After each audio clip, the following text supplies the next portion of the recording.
رات کے درمیان جناب حضرت مولانا مفتی سیف الرحمان صاحب ندوی استاد جامعہ رحمانی خانقاہ منگیر مدرسہ کے حوالے سے متعارف کرا رہے تھے اور ان کی حقیقت سے واقعات کر رہے تھے، لہٰذا میں نصیحت و دعا کے لیے ایک ایسی شخصیت کے حضور چلتا ہوں جسے میں سلطنت سخنوری کا وزیر اعظم کہتا ہوں، اور میں جن کی شخصیت بھی یوں کہتا ہوں کہ وہ شخص نہیں بحیثیت تاج محل ہے، جن کی بصارت و بصیرت تا حد نظر سے آگے کا سفر کرتی ہے۔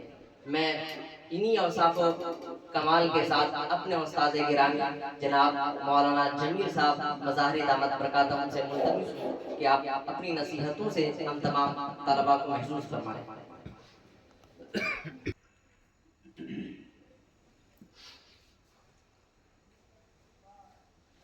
بسم اللہ الرحمن الرحیم الحمد للہ رب العالمین والصلاة والسلام على اشرف المرسلین وعلى آلہ واصحابہ اجمعین، اما بعد۔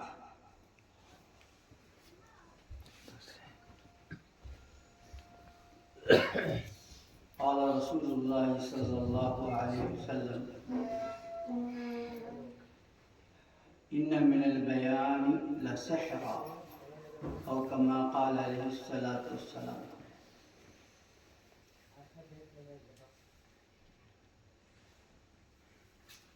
بڑی قیمتی اور عظیم باتیں ہم لوگ سن رہے تھے۔ حضرت مولانا سیف الرحمان صاحب ندوی دامت برکاتہم کی زبانی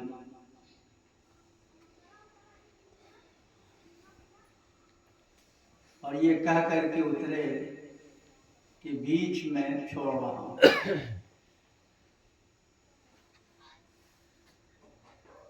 تو بیچ مجھار میں چھوڑ دیا ہم لوگوں نے، یعنی پیاسا چھوڑ دیا۔ پیاس نو کی بجھی نہیں، بلکہ پیاس کو انہوں نے اور بڑھا دیا۔ انشاءاللہ آئندہ پھر کبھی ہم اپنی پیاس ان کی باتوں سے بجھائیں گے انشاءاللہ۔ صرف دو بات میں آپ لوگوں کے سامنے رکھنا چاہتا ہوں۔ ایک تو مدرسہ حاضہ کے جو ذمہ دار ہیں، روح رواں ہیں، محتمیم ہیں، ناظم ہیں، جناب مولانا قمر الزمان صاحب رحمانی مدظل العالی کے سلسلے میں،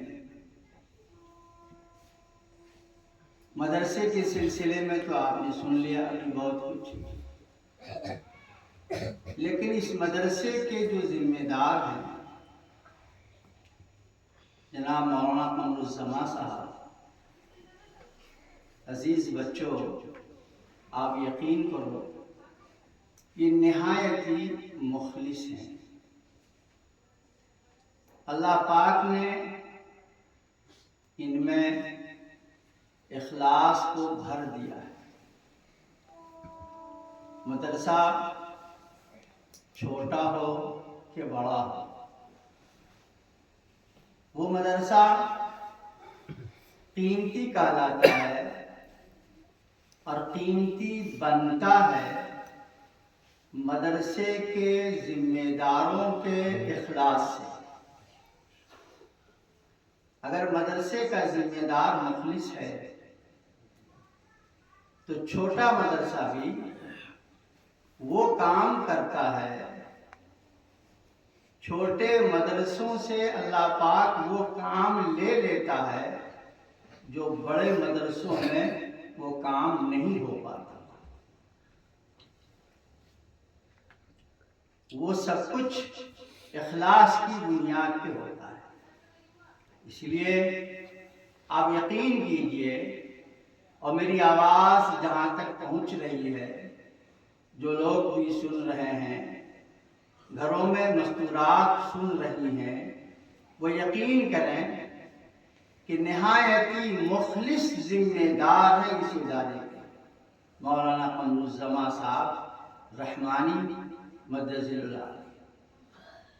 ان کے اخلاص کی قدر ہم لوگوں کو کرنی چاہیے۔ میں اس لیے کہہ رہا ہوں کہ میں نے ان کا بچپن بھی دیکھا، پڑھنے کا زمانہ بھی دیکھا، فارغ ہونے کے بعد جو ذمہ داری انہوں نے لی میں اسے بھی دیکھ رہا ہوں۔ تو آج تک جو میں نے پایا ہے، اب یقین کیجئے جو میں ان کے اندر دیکھتا ہوں، ان میں پاتا ہوں، میں اپنے اندر نہیں پاتا۔ اب یقین کیجئے، ظاہر ہے جس ادارے کا ذمہ دار ایسا ہو کہ جس کے دل میں اللہ کا خوف ہو، دینداری ہو، خشیت ہو، اخلاص ہو، وہ مدرسہ چھوٹا ہونے کے باوجود بھی اچھا اور اونچا کام کرتا ہے۔ جس کا نمونہ آج کی ایک مجلس ہے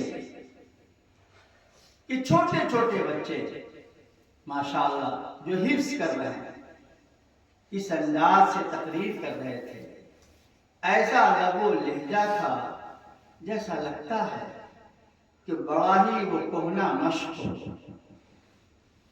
اس میدان کا بڑا کھلاڑی ہو، بڑا ماہر ہو، اس انداز سے وہ بچہ تقریر کر رہا تھا۔ تو یہ ظاہر ہے یہ ان کی تربیت، ان کی محنت، ان کی طلب اور ان کے درد کا نتیجہ ہے۔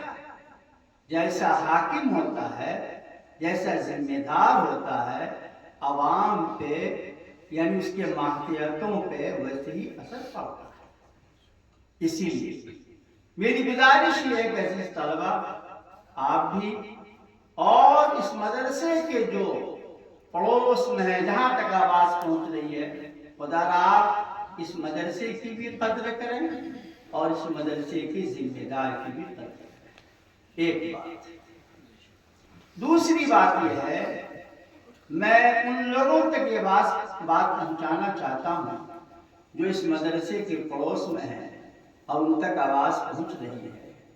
آپ یقین کیجئے کہ اس مدرسے کی برکت آپ کے گھروں تک بھی پہنچ رہی ہے۔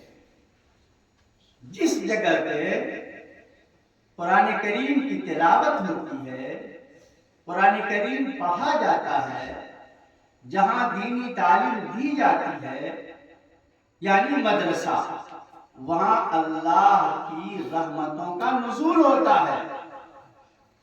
جس طرح سے مسجد میں اللہ کی رحمتوں کا نزول ہوتا ہے، ایسی مدرسے میں بھی اللہ کی رحمتوں کا نزول ہوتا ہے، اور وہ رحمت مدرسے تک، مسجد تک محدود نہیں رہتی، بلکہ اس کے اڑوس پڑوس میں، نواح میں جو لوگ آباد ہیں، وہاں تک اس کی برکت پہنچتی ہے۔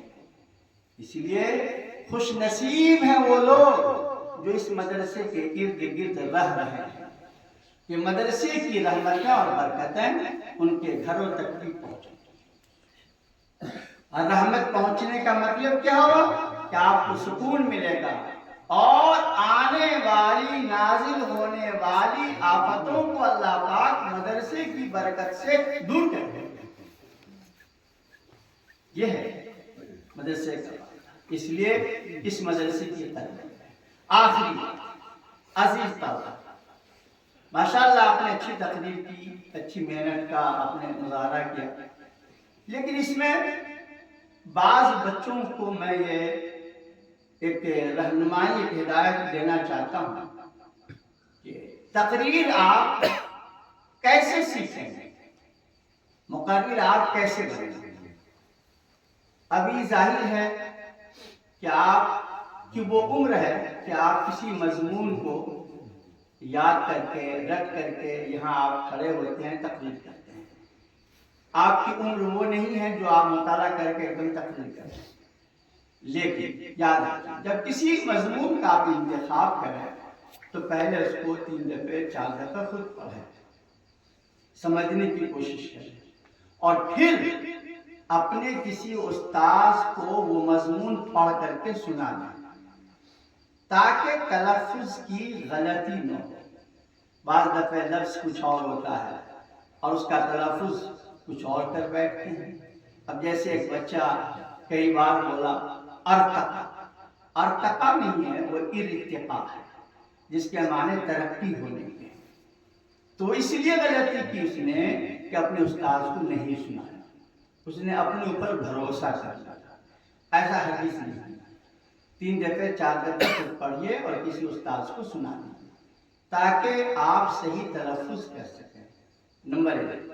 نمبر 2، جب آپ یہاں کھڑے ہوں تقریر کے لیے تو آپ اپنے دل سے خوف کو، ڈر کو آپ نکال دیں۔ یہاں کھڑے ہوں تقریر کرتے وقت، جتنی دیر آپ تقریر کریں گے، 5 منٹ ہو کہ 10 منٹ ہو، آپ اپنے آپ کو یوں کہیے کہ سب سے بڑا علامہ تم ہی ہو، سب سے بڑا مقرر بس تم ہی ہو، تم سے بڑا کوئی مقرر نہیں۔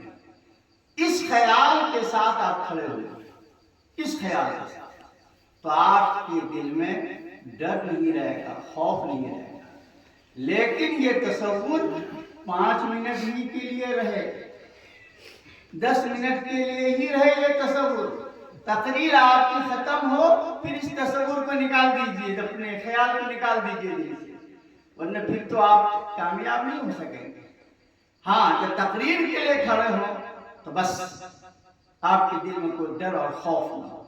اگر یہ چیزیں ہوں گی، محنت اور یہ بے باکی، تو آپ بہترین مقرر بنیں گے۔ جیسا کہ ہمارے مولانا تنویر صاحب نے کہا کہ ماشاءاللہ ایسے مقرر ہیں کہ آئندہ جلسہ جب مولانا کرائیں گے تو باہر سے مقرر لانے کی ضرورت نہیں، یہی لوگ مقرر بہترین ہوں گے۔ تو ایسا ہو سکتا ہے، بالکل ہو۔ اس لیے عزیز بچوں، محنت کرو۔